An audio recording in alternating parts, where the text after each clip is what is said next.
All right. As everyone tries to figure out what to do with North Korea, National Review reveals a key fact. The world buys slaves from the place. Up to 100,000 North Koreans are sent abroad as essentially slave labor to build, among other things, the stadiums for the 2022 World Cup in Qatar. When the workers return, nearly all their money is taken by the government, which I doubt is spent on elder care or prenatal nutrition. Obviously, we must pressure banks from handling North Korea's money here and elsewhere, and we could do that by punishing everyone involved. But we also need countries to stop using these laborers, and we also need to lean on FIFA, which after translation stands for International Federation of Association Football, and by football, we mean soccer. It's the soccer organization that benefits from this gross export. North Korea exports bodies, extracts their value, then tosses them aside. Now, I know no one's going to cancel the World Cup, especially if the world doesn't exist in 2022. North Korea got its nukes after all, and they got nukes because people pay them to build stadiums. The money paid goes straight to those maniacs who don't use it to feed their citizens, but to build missiles. So what if you started writing to FIFA now, demand that the games not be played on a field created by tormented souls? It may not amount to anything, but it sure beats watching soccer. Oh.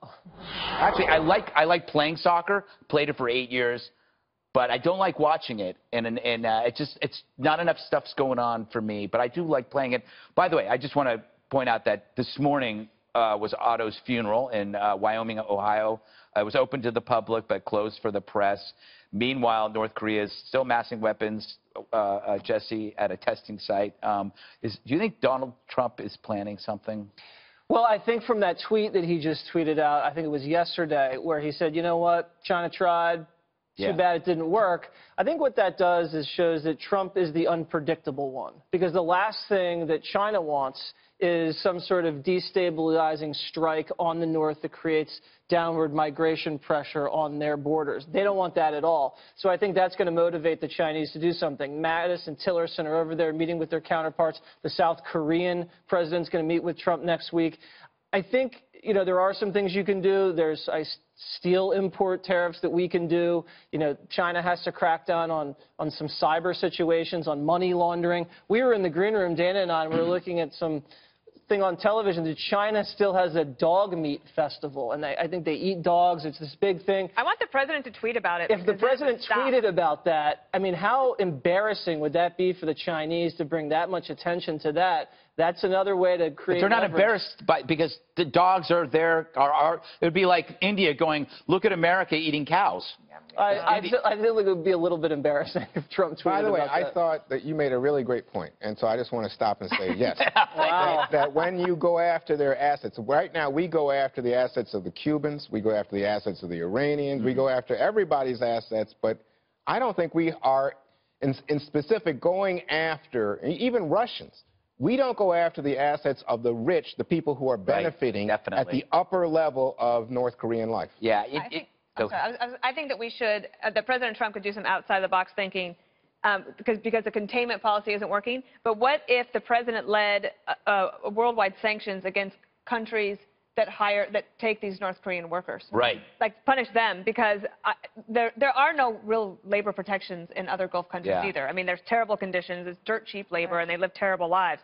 But if you could get other countries to not hire them or not accept these North Korean workers, that might actually at least help. Yeah, and I know that FIFA, Kimberly, I know FIFA is not involved in hiring these people. They're just behind the World Cup.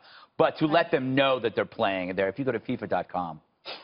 Well, you've ruined their night. But yes, but China does have a long history and record of shielding North Korea from more, extreme sanctions because they're really quite afraid of any kind of regime collapse, and they're worried about a refugee fallout if the regime collapses, because then what are they going to do, with all the people coming across the borders and the problems and the unrest, much like we've kind of been seeing, right, in the Middle East and in Syria, what's happening there with refugees and people displaced. When you have this kind of a tumultuous activity and different factions fighting, there's a tremendous amount of fallout, and it happens to lay in the laps of the, bordering countries to shoulder the burden, physically, financially, economically, that type of thing. So, but I think sanctions are hugely important as part of the overall scheme to try to put pressure on North Korea. I don't think that the United States or the world can stand by and allow this for a second longer. That strategic patience has failed.